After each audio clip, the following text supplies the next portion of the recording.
I'm pregnant with Tom's child, so divorce him and hand him over to me. Suddenly, Michelle asked me. With tearful eyes, Michelle smiled faintly, stroking her belly, harboring the love child with my husband. Knowing Michelle's bad history with men, I couldn't even sigh. It wasn't surprising anymore. She used to switch boyfriends frequently during our student days. And she always seemed to target men who already had girlfriends. Michelle was shedding tears with her beautiful face. It was like an actress's performance. Well, let's see how long Michelle can keep up this facade. Fine, but you'll have to take on my husband's debts. No matter how much reality hit her, Michelle would activate her inherent positive thinking. I'm looking forward to seeing when that smile breaks.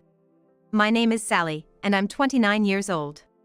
I gave birth a year ago and recently returned to work. Colleagues often say to me, "Sally, you seem so unflappable. You're so elegant." I'm just an ordinary housewife now, but maybe it's because I was born into a wealthy family. When I was young, my father ran a fairly large company. Despite being busy, he took the family on domestic and international trips twice a year. My mother was beautiful and kind, even from my perspective. When I returned from school, the house was always filled with the sweet scent of her homemade cakes. She always prepared them for me. I also have a younger sister, Michelle, by 1 year. Michelle often wanted my favorite stuffed animals and new clothes. My mother never told me to be patient because you're the older sister. She patiently explained things to somewhat selfish Michelle. Thanks to my mother, ours was a home where voices were never raised. However, when I was in 6th grade, my father's company went bankrupt. As a result, our family moved to my mother's rural hometown. We went from a prestigious urban private elementary school to a rural public one. Everything in our lives changed. The school had only one class per grade, where everyone was friends. I was a novel transfer student, and it felt strange being asked so many questions. But I was thankful because I quickly made friends by sharing common interests like comic books. I fit in within a month. Meanwhile, Michelle became something of a haughty idol. "Sally, let's go home together." Without making any friends, she would come to my classroom after lessons. I wanted to go home with my friends, but I couldn't just brush Michelle off. Outside, she acted like a cute, adoring sister, but since moving to the countryside, she became more willful. "Hey, give me that glitter pen." "It doesn't suit you, Sally. You're such a country bumpkin now." "No, this is special. A new friend gave it to me because it's a matching set." "Matching, huh? How quaint. A cheap pen from an electronics store suits a bumpkin like you better." Her tantrums stopped, replaced by snickering as she took my things by force. I hate to describe my sister this way, but it felt malicious. I thought I was blessed with friends at my new school, but soon I found myself isolated in the classroom. "Hey, let's hang out after school." I tried inviting friends, but they were indifferent. "No, we won't." "Why? Did I do something wrong?" "We were never friends to begin with. I bet a city girl like you despises country bumpkins." I was taken aback, unable to understand their sudden anger. When I looked around, everyone in the class was giving me cold stares. Then, Michelle suddenly appeared. "Sally, let's go home together." With nowhere else to belong in the classroom, I quickly left school with Michelle pulling at her arm. "Sally, let's go home together again tomorrow." She was a bit selfish, but I believed Michelle was the only one who stood by me. Eventually, I found out why I was isolated.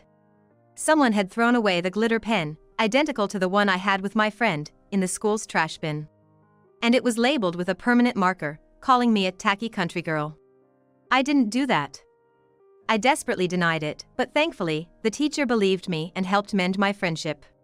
We made up, but things never got back to how they were.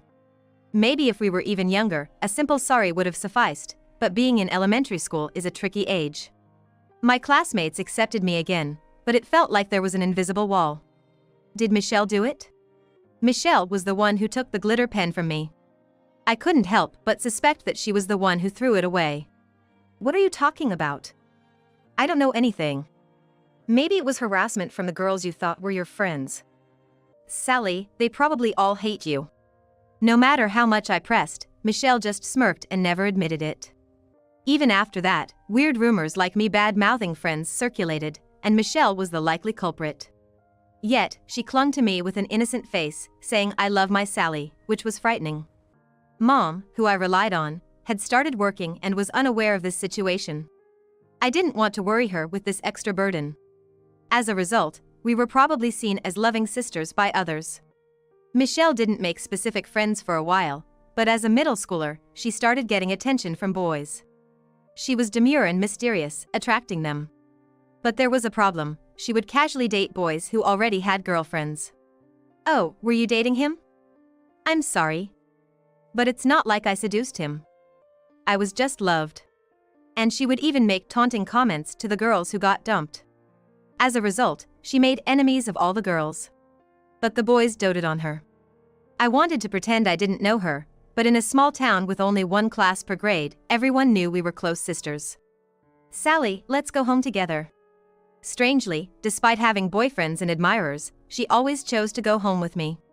Michelle clung to my arm, acting like a cute kitten. Just when I managed to make friends, I couldn't bear being thought of as part of her man-crazy crowd. In fact, many girls saw me as an enemy.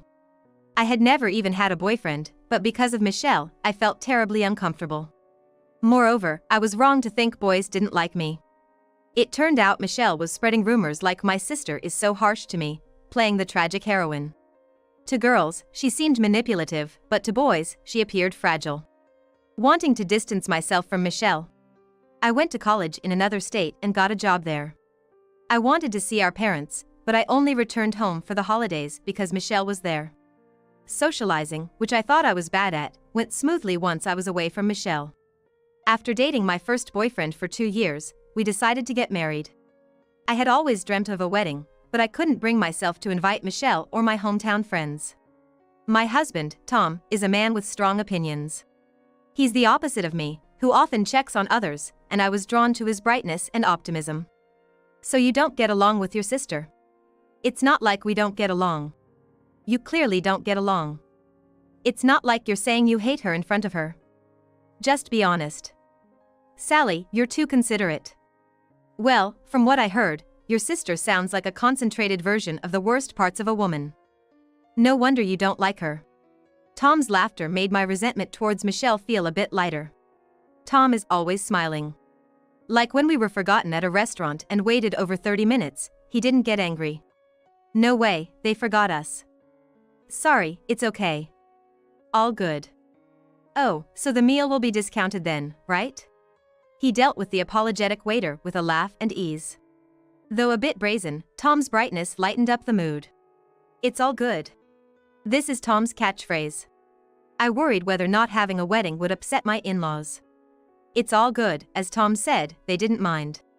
When I found out I was pregnant, the anxiety about parenting outweighed the joy. But Tom encouraged me again with it's all good. Once born, my son Luke was irresistibly cute. Of course, there were anxieties and stress, but for my adorable child, I could persevere. Meanwhile, Tom sometimes talked about quitting his job on a whim to go independent. It was bewildering, especially just after giving birth, but he laughed it off with it's all good, pursuing the path he believed in. It was tough having to handle all the housework and childcare alone, without much support from busy Tom. But I felt he could break through any barrier. If I really got into a pinch, he would probably rescue me like a hero. Tom's optimism was a great relief. Gradually, my aversion to Michelle subsided, and I began visiting my parents more with Luke. Michelle and I are both nearing 30. The once selfish and cunning Michelle had transformed into a sophisticated adult, well-suited for luxury brands. Still single and living at home, she welcomed us every time, saying, "Sally, Tom, welcome. Please make yourselves comfortable. Luke, let's play with Michelle." It seems I was the only one holding on to the discomfort. What? Michelle is such a nice girl. Based on Sally's stories, I imagined a tougher woman, but she's like an elegant beauty. She incorporates brands subtly without being pretentious. Right. She's become so kind compared to when we were kids. I am relieved. Seriously. Sally, do you have a bad attitude? Were you jealous of cute Michelle?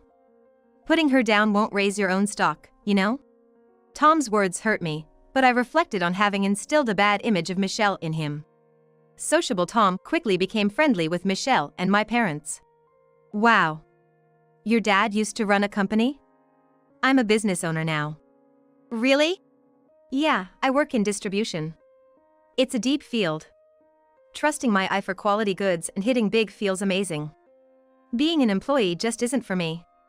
Becoming an entrepreneur and feeling this great is the best. Michelle and my parents praised him, which seemed to please him. But Tom was getting carried away, so I nudged him discreetly. He frowned unhappily. What's up? Sally is opposed to my independence. Such a worrywart. It's not good for a wife to interfere in a man's work, right? My father responded ambiguously. It's fine. I want to hear more about Tom's work.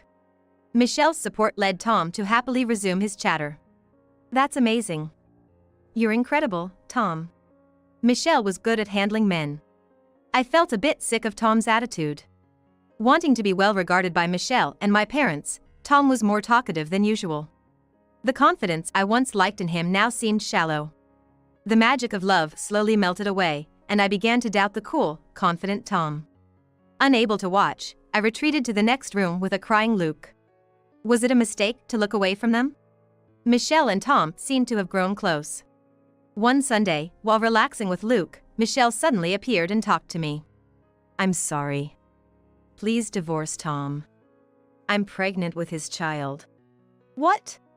As soon as she entered the living room, Michelle was tearfully pleading. Wait. I don't understand. Tom? My husband Tom? With tearful eyes and a faint smile, Michelle said to my confused self. Yes, your husband Tom. I'm pregnant with his child, so divorce him and hand him over to me. I felt a chill down my spine. Michelle hadn't changed.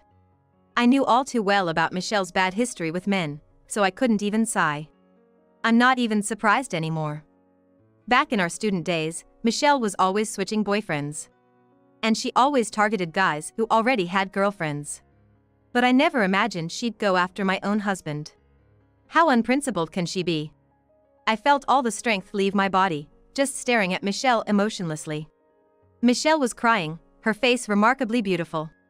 It was like an actress's performance. How long can she keep up this act?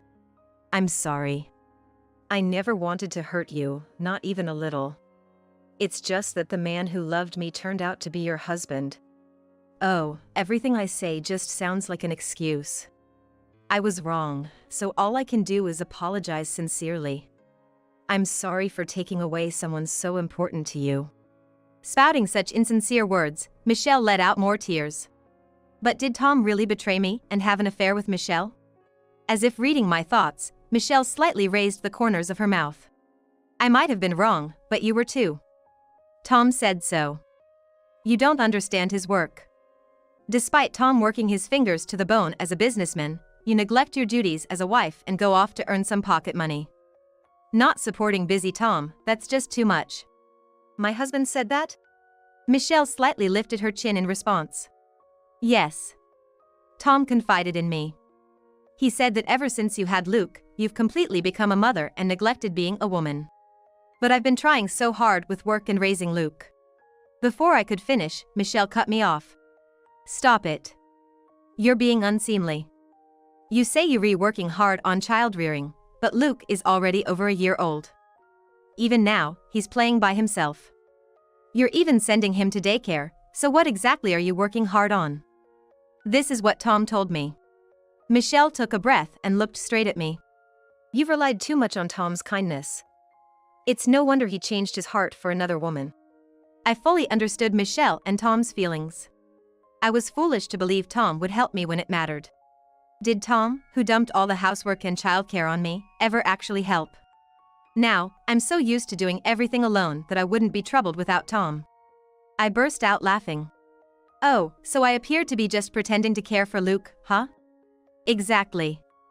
Sally, you used your role as a mother to neglect Tom. If it were me, I'd prioritize Tom first. Of course, I love the child in my belly too. But a wife who doesn't love her husband can't possibly love her family. Michelle then knelt down formally. Please let Tom go. Hand him over to me. I stood over Michelle and dropped my voice. Fine, but you'll take care of his debts, right? Michelle looked up at me, bewildered. She clearly didn't know. Tom has debts, you see.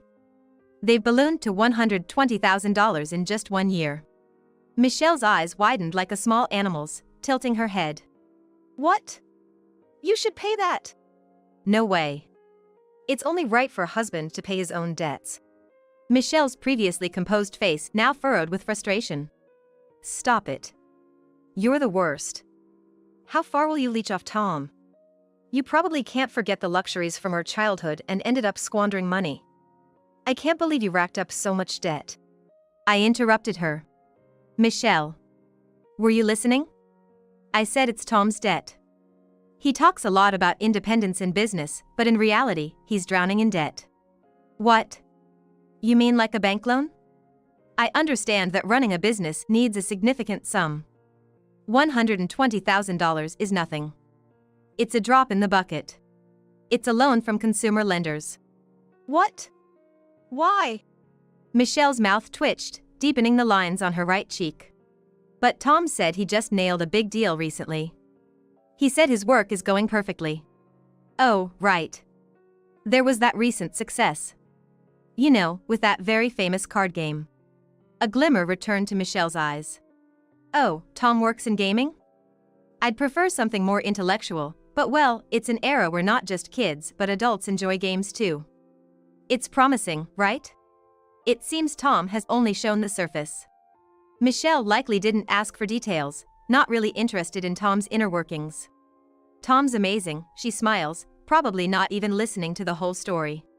Michelle quickly recovered after hearing about the debt, surprising me with her swift turnaround. Their baseless confidence made me think that Tom and Michelle were quite alike. I was curious to see when Michelle's smile would fall apart. The new wife, let me show you Tom's workroom. I said, leading her to the room at the far end of the house. I switched on the light in the dark, curtain-drawn room.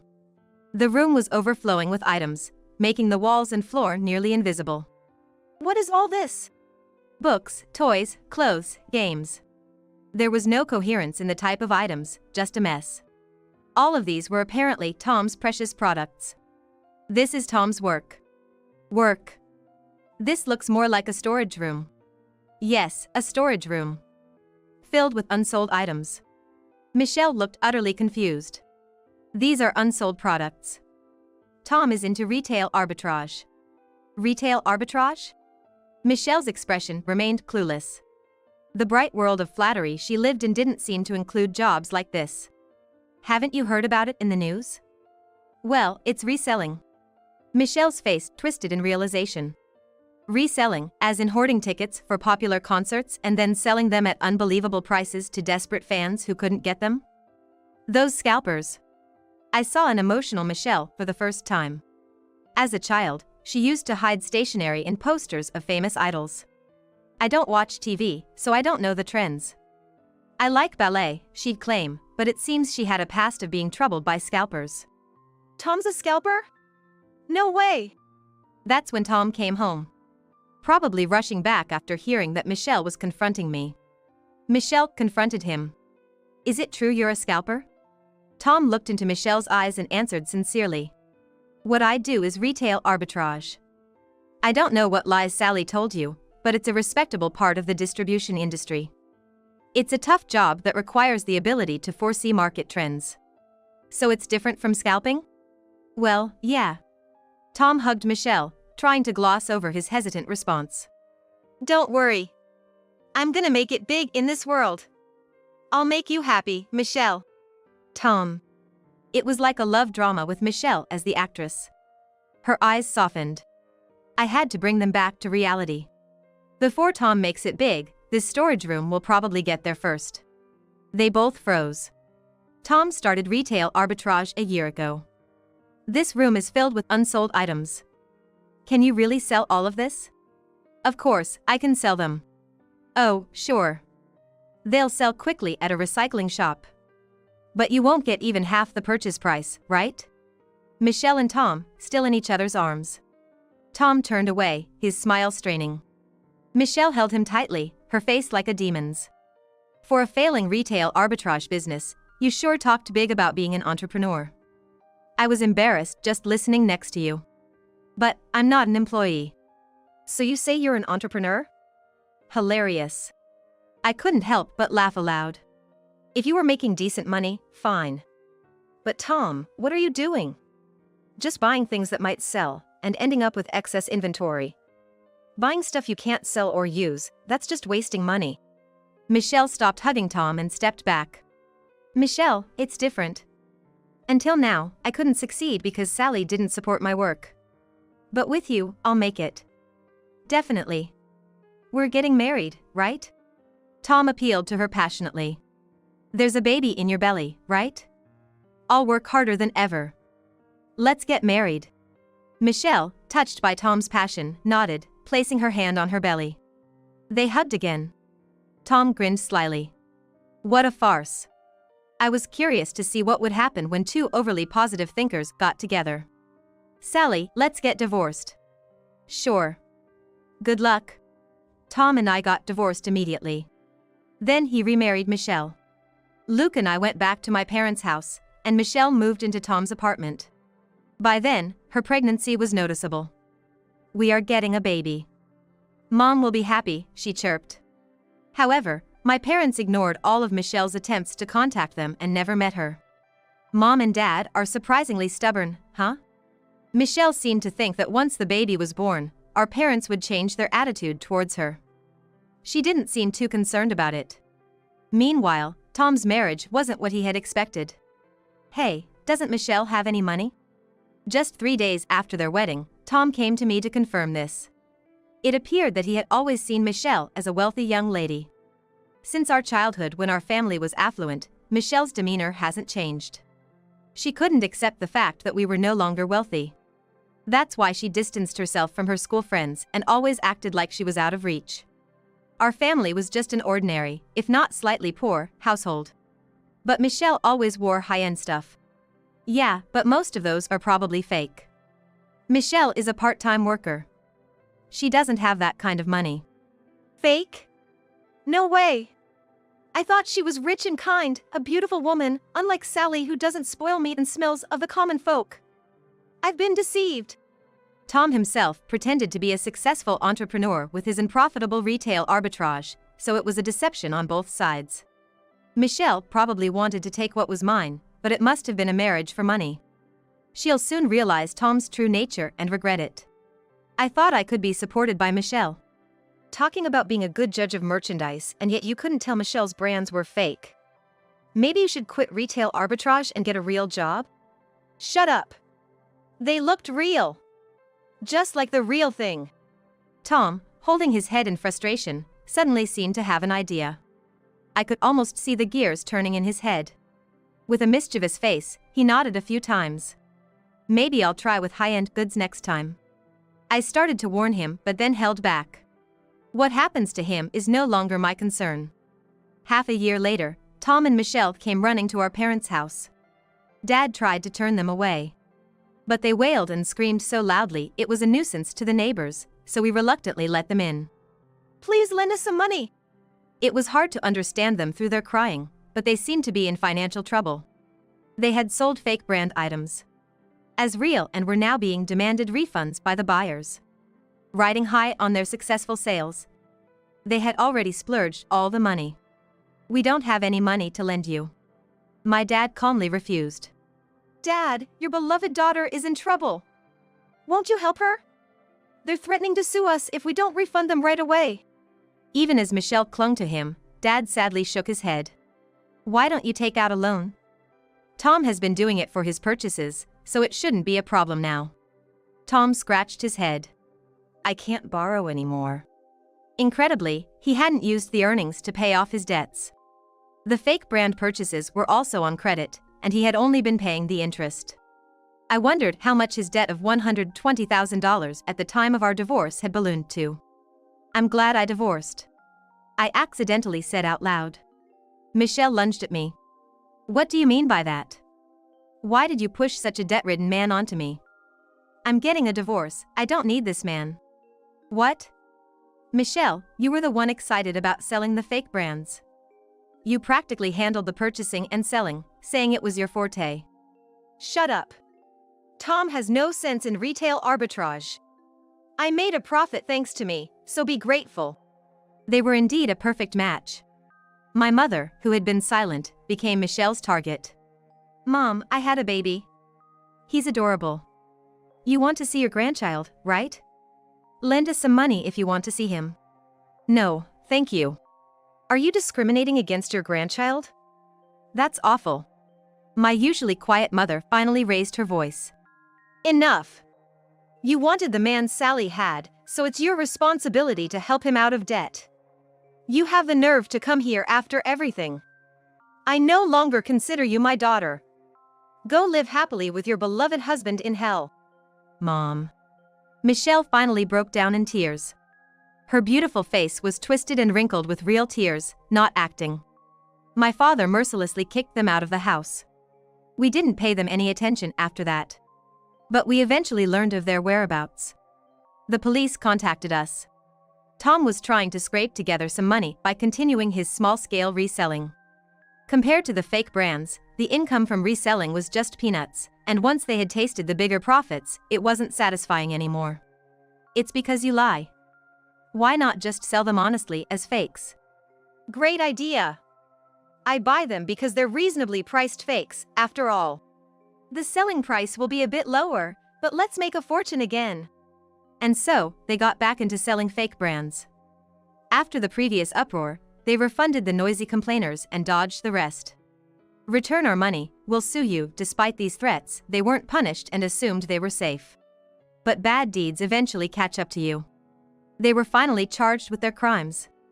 I apologize for the trouble caused by my foolish daughter. My father repeatedly apologized to the police. He never asked for leniency. Instead saying, she hasn't shown any remorse. Please punish her severely.